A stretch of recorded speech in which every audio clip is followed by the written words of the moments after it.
Viewers, आज की video में मैं आपको लव बर्ड रखने के 10 नुकसान बताऊंगा। देखिए, लव बर्ड रखने के फ़ायदे और इससे कमाने के तरीके तो हर चैनल पर बताए जाते हैं, लेकिन आज शाजू पेट्स चैनल पर आपको लव बर्ड रखने के 10 नुकसान बताए जाएंगे।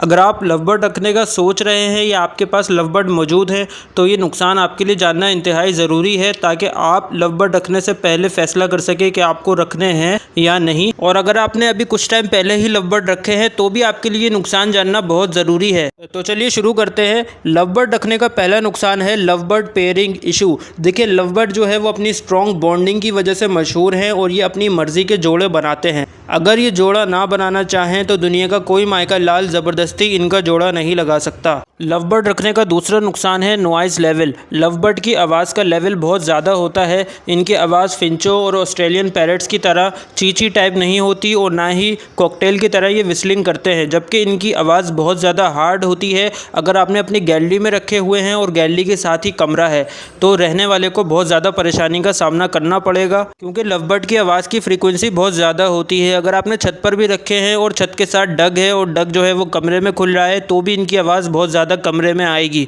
आपको लव बर्ड की आवाज़ का लेवल कम करने के लिए कुछ मुनासिब बंदोबस्त करने होंगे, जिससे कम से कम आवाज़ आपकी रिहाइशगाह तक पहुँच सके। कुछ 4-5 सेकंड आप सुने लव बर्ड की आवाज़ होती कैसी है।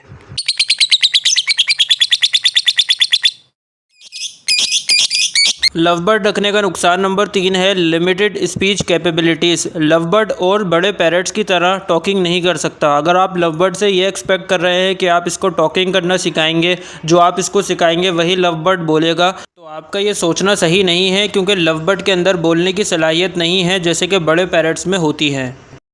लव बर्ड रखने का नुकसान नंबर 4 है need for companionship. Love bird जो है वो आप अकेले नहीं रख सकते। अगर आप ये सोच रहे हैं कि मैं एक लव बर्ड पालूंगा, या आप एक लव बर्ड कहीं रखें और एक लव बर्ड कहीं घर से दूर रख दें, मतलब किसी और कमरे में या किसी और गैलरी में, तो ऐसा मुमकिन नहीं है। लव बर्ड अकेले रहना बिल्कुल पसंद नहीं करता। आपको इसके साथ और लव बर्ड्स रखने होंगे।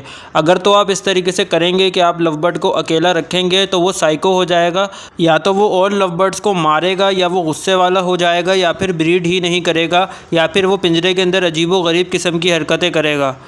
लव बर्ड को हमेशा पेयरिंग में रखा करें, या फिर जो है वो बहुत सारे लव बर्ड्स एक साथ रखा करें कॉलोनी में या केज में, तो ही बेहतर है। लव बर्ड रखने का नुकसान नंबर 5 है लव बर्ड में आने वाला पॉक्स इशू। लव बर्ड के अंदर एक ख़तरनाक पॉक्स इशू आता है जो लव बर्ड की पूरी बॉडी पे, ख़ास तौर पे पंजों पे, चोंच पे और उसकी आइज़ पर बहुत ही ख़तरनाक किस्म के दाने निकल जाते हैं येलो कलर के, और ये बीमारी आपके शेड में मौजूद तमाम लव बर्ड्स में फैल सकती है बहुत ही आसानी के साथ।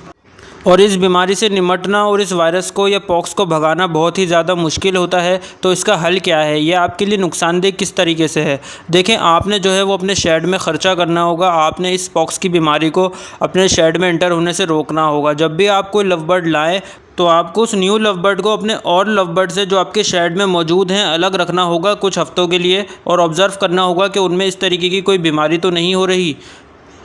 और दूसरा काम आपको ये करना होगा कि आपने अपने शेड को मच्छर प्रूफ बनाना होगा। आपको कुछ खर्चे करने होंगे जिससे आपके शेड में एक भी मच्छर ना आने पाए, क्योंकि ये मच्छर आपके लव बर्ड में पॉक्स होने का बहुत बड़ा रीज़न है। लव बर्ड रखने का नुकसान नंबर 6 है स्पेस रिक्वायरमेंट। लव बर्ड को आप 1x1 या 1.5x1 के केज में नहीं रख सकते। इसका बहुत ज़्यादा नुकसान है, क्योंकि लव बर्ड जो है वह बहुत जल्दी स्ट्रेस में आ सकता है। लव बर्ड को आपने कम से कम 2x2 या 2x3 का केज देना है, ताकि वो ईज़िली फ्लाई कर सके और वो स्ट्रेस में ना आए। लव बर्ड रखने का नुकसान नंबर 7 है डिस्ट्रैक्टिव बिहेवियर। लव बर्ड का जो बिहेवियर है वो बहुत ज़्यादा ख़तरनाक होता है। लव बर्ड की चोंच बहुत तेज़ होती है। अगर आपके पिंजरे में लकड़ी का बॉक्स है और वो बाहर से लगा हुआ है तो हो सकता है वो ये बॉक्स को छील दे अपनी चोंच से और भाग जाए, या उनकी चोंच इतनी तेज़ होती है अगर आपने लकड़ी के केज में रखा हुआ है या आपके पिंजरे की जाली बहुत ज़्यादा कमज़ोर है तो वो उसको काट कर कुतर कर भाग जाएंगे और आपका नुकसान हो सकता है। और दूसरी बात यह है कि अगर आपके केज से कोई वायर गुजर रही है या आपने प्लास्टिक की शीट अपने पिंजरे में बिछाई हुई है तो वो इजीली इसको कुतर देंगे। आपके लिए नुकसान होगा, लेकिन लव बर्ड्स के लिए उनका खेल होगा।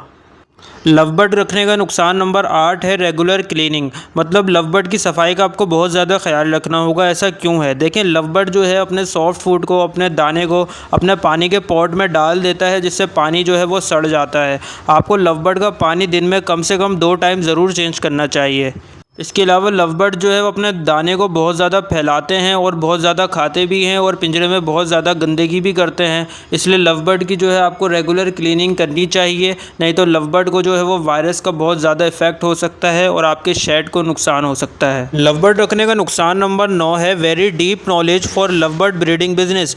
अगर आप लव बर्ड को जो है रखना चाहते हैं तो आपको बहुत ज़्यादा नॉलेज होनी चाहिए लव बर्ड की क्रॉस ब्रीडिंग के हवाले से। आपको पता होना चाहिए कि आपको कौन सा लव बर्ड किस लव बर्ड के साथ लगाना है, किस म्यूटेशन को किस म्यूटेशन के साथ और किस कलर को किस कलर के साथ लगाना है, तो आपके पास क्या रिजल्ट आएंगे। मैं आपको मिसाल देता हूँ, अगर आप नॉन रिंग लव बर्ड को रिंग लव बर्ड से लगाते हैं तो आपके पास म्यूल लव बर्ड आएंगे जो आगे जाके ब्रीड नहीं करेंगे। तो ये एक मिसाल मैंने आपको दी है। इसी तरीके से अगर आप ग्रीन फिशर को अल्बाइनो रेडाइस के साथ लगाएंगे तो आपके पास सारे के सारे ग्रीन फिशर आएंगे। जबकि कुछ दोस्त ये समझते हैं कि हमारे पास दोनों किस्म के बच्चे आएंगे, ऐसा बिल्कुल भी नहीं है। ये बस मैंने जस्ट एक एग्जांपल आपको दी है, ऐसे बहुत सारे केसेस हैं।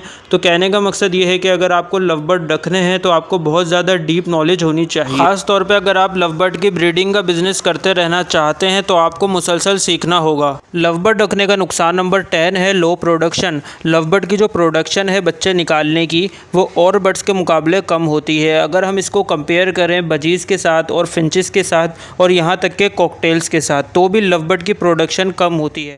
मतलब लव बर्ड पूरे साल में सिर्फ 3 दफ़ा ब्रीड करता है और इसका एक क्लच पूरे 3 महीने ले लेता है और इसका बच्चा बहुत ही ज़्यादा आराम से बड़ा होता है। मतलब लव बर्ड क्रॉसिंग करेंगे, उसके 10 दिन के बाद एग्स देंगे और 22 दिन में बच्चे निकलेंगे, तो 1 महीना ये हो गया। इसके अलावा 2 महीनों के करीब लव बर्ड का बच्चा ले लेता है बड़ा होकर मटकी या बॉक्स से बाहर आने में, तो 3 महीने का क्लच होता है। साल में ये 3 क्लच आपको देंगे 3-3 महीने के। इसके अलावा 3 महीने आपको रेस्ट देना होगा अपने लव बर्ड्स को। अगर तो आप थोड़ा ख़र्चा कर लेते हैं, क्योंकि ये एक नुकसान है, अगर आप ख़र्चा बहुत ज़्यादा कर रहे हैं तो ये लव बर्ड रखने का नुकसान है। आपको एयर कूलर लगाना होगा, एग्जॉस्ट लगाना होगा, एसी लगाना होगा, पंखे लगाने होंगे और आपको एयर वेंटिलेशन अच्छी रखनी होगी। टेम्परेचर और ह्यूमिडिटी को अगर आप मेंटेन करने में कामयाब हो गए तो आप पूरा साल भी लव बर्ड से ब्रीड ले सकते हैं। इसके अलावा लव बर्ड के लिए आपको प्रॉपर मेडिसिन चाहिए होती हैं। लव बर्ड्स में बीमारियाँ काफ़ी आ सकती हैं और आपको इससे निपटना होगा, ठीक है। इसके अलावा सॉफ्ट फूड का लव बर्ड का खर्चा है, सिर्फ दाने पर लव बर्ड अच्छी ब्रीड नहीं करता। लव बर्ड की जो है वो मल्टीविटामिन्स, प्रोटीन्स, इन सब का बहुत ज़्यादा खर्चा है। तो इस चीज़ को आपको मेंटेन रखना होगा, क्योंकि लव बर्ड जो है वो एक सख्त जान परिंदा है और जिस परिंदे की जितनी ज़्यादा जान होती है वो उसी हिसाब से खुराक मांगता है और उसको उतनी ही ज़्यादा केयर की ज़रूरत होती है। इसके अलावा लव बर्ड की demand and supply, love bird के रेट का उतार चढ़ाव और लव बर्ड की मार्केट को समझना, किस म्यूटेशन की कितनी डिमांड है, इस चीज़ को समझना बहुत ज़्यादा ज़रूरी है। बाकायदा आपको रिसर्च करते रहना होगा, जब भी आप लव बर्ड से लाखों कमा सकेंगे, नहीं तो लव बर्ड में लोगों ने लाखों गंवाए भी हैं। आपको प्रॉपर मास्टर केज बनाना होगा अगर आप लव बर्ड की ब्रीडिंग का सेटअप लगाते हैं, क्योंकि लव बर्ड जो है वो बहुत आसानी से पिंजरे का कोई भी हिस्सा खोलकर निकल सकते हैं और आपका नुकसान हो सकता है। अगर आप शेड बनवाएंगे, मास्टर केज बनवाएंगे, तो आपके लव बर्ड वहीं रहेंगे और आप उनको पकड़कर वापसी पिंजरे में छोड़ सकते हैं। हाँ तो दोस्तों, ये थे लव बर्ड रखने के कुछ नुकसान जो आपको अपने जहन नशीन कर लेने चाहिए, और जिसको वाकई शौक़ होगा और जिसके पास पैसा भी होगा वो इन मसाइल से निमट लेगा, नहीं तो वो फंस सकता है। ये बिल्कुल हकीकत बात है। दोस्तों, उम्मीद करता हूँ आज की वीडियो आपको बहुत ज़्यादा इन्फॉर्मेटिव लगी होगी, बहुत पसंद आई होगी। प्लीज़ वीडियो को ज़रूर लाइक कर दें, इससे मुझे मोटिवेशन मिलेगी, मेरे दिल को खुशी पहुँचेगी अगर आप वीडियो को लाइक करेंगे। चैनल पर अगर नए हैं आप तो चैनल को भी ज़रूर सब्सक्राइब करें, नोटिफिकेशन आइकन ऑन करें, ताकि हम बार बार मिलते रहें और एक दूसरे को ग्रो करने में एक दूसरे का साथ दे सकें। मिलता हूँ आपसे नेक्स्ट वीडियो में। अपना और अपने बर्ड्स का बहुत ज़्यादा ख्याल रखिएगा। खुदा हाफिज़।